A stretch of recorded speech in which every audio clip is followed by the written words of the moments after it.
Maybe you think that all you have to do to write a good email is tell a good story or give away something valuable for free and then link your product or service.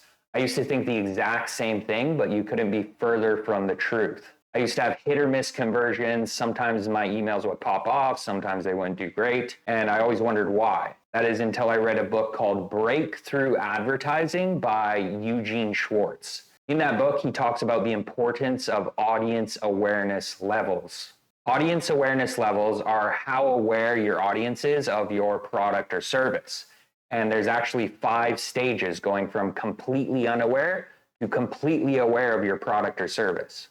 For email marketing, we want to focus on the first 3 levels of awareness, which are completely unaware, which means they have no idea they have a problem or a solution to that problem.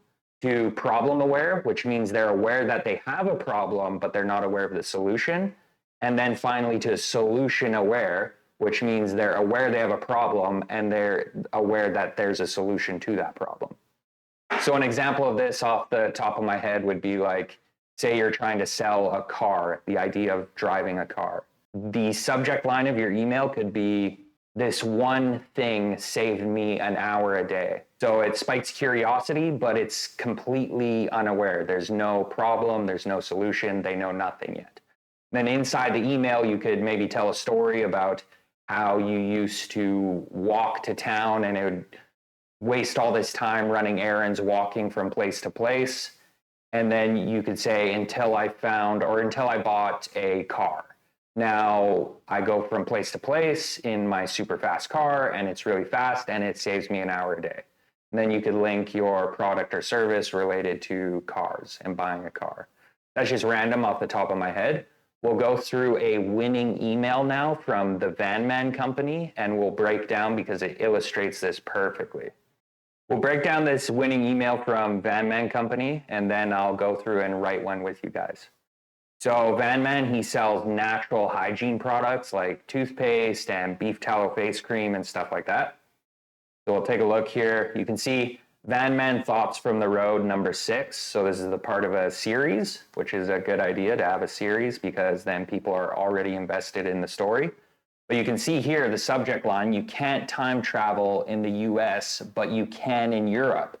This sparks curiosity. That's the most important thing for your subject lines is that you spark curiosity and you want to read what's in the email.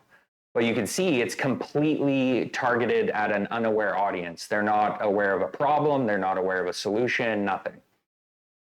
So if you go here into the email, I'll let you read it. I'll pause here. You can pause the video if you want. Oh yeah, make sure to put this video on 2 times speed. We're here to increase your revenue, not waste your time. So you can see here, email, we'll pause it there. You can read through if you want.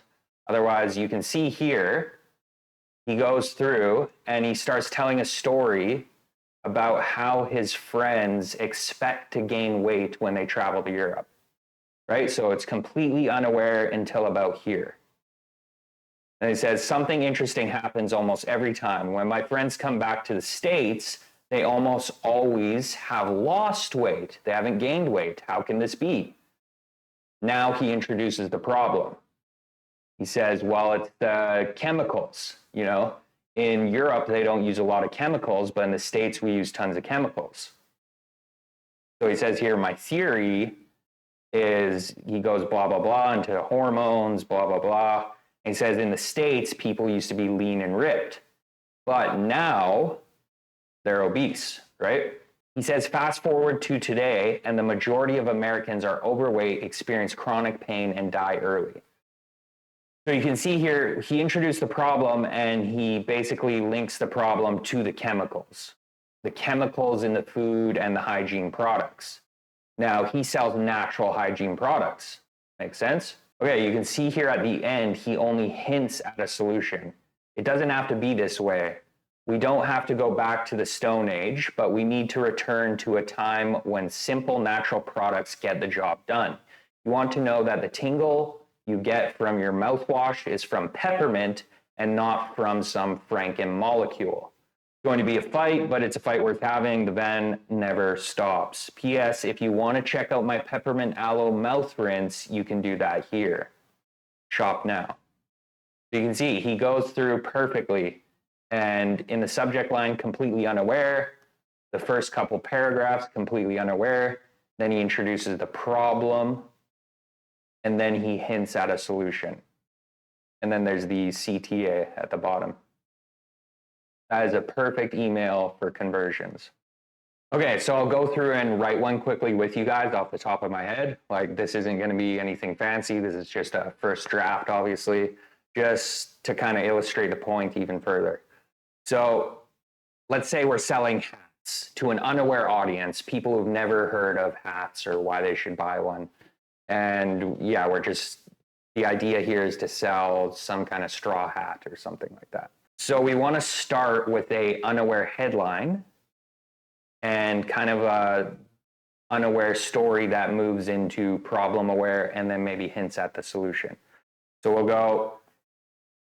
we'll kind of highlight the anti-aging benefits of keeping the sun off your face, right? So you introduce a problem, which is that your skin ages faster from the sun, which hints at a solution of blocking the sun from your face and why you might want to buy a hat.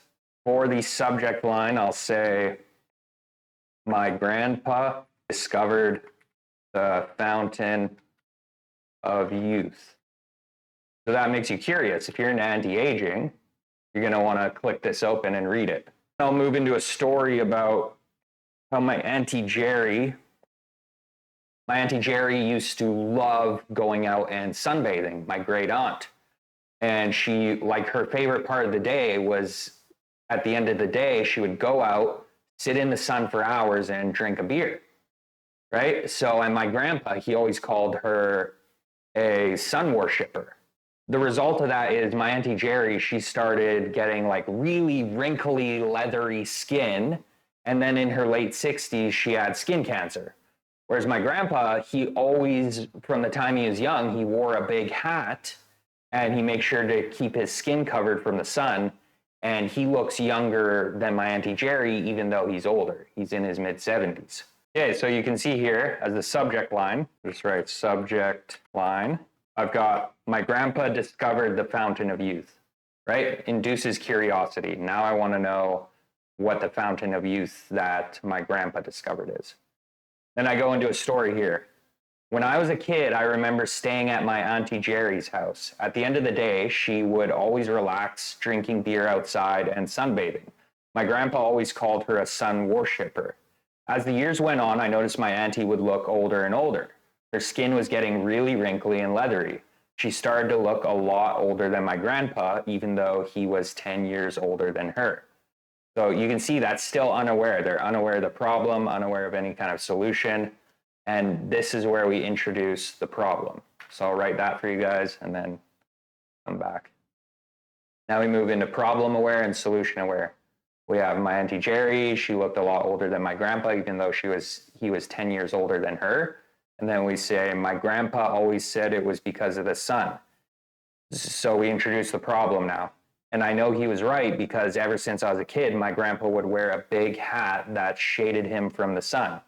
He would never leave the house without one, no matter the weather. Even if it was rainy, snowy, or sunny, he always had a big hat on. He looks like he's even in his 50s, even though he is in his late 70s, and he swears it's because he always kept the sun off his face. Now I never leave the house without my hat. And then I just put the call to action button here. So you can see, we start off completely unaware, we introduce the problem, and then we go into and introduce the solution. So it's that easy. You don't have to overthink it. Like I said, I just did this off the top of my head. And yeah, if you need any email marketing services, check out my link in the description. Otherwise, I'll see you in the next video. Peace.